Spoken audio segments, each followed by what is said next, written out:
Kandidatët e Partisë Socialiste Edona Bilali, Onit Bejleri dhe Gjenis Qela në vijim të fushatës elektorale kanë zhvilluar takime me biznese, të cilat janë të përqendruar në zonën e Zdrales. Gjatë takimeve me ta, deputetja dhe kandidatja Edona Bilali kërkoi mbështetjen e tregtarëve duke u referuar investimeve dhe vëmendjes së qeverisë shqiptare ndaj Shkodrës.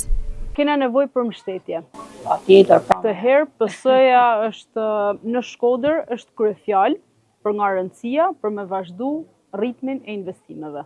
Inshallah funi me sukses kandidat. Shumë faleminderit. Megjithatë unë kam pa programin tuaj, gjithsesi gjithmonë biznesi është pa diskutim me ata problemet tuaja, po inshallah tash kena mbështetjen. Na duhet për Shkodrën që me vazhdu ritmi. Jo se po nalet, po mos më ngadalsu. Kjo punë që ja bë 2 vjet, kena nevojë shumë më shumë, me kompensu që sa ban 30. Edhe ju suksese. Faleminderit shumë. Na realizohen të ëndrat.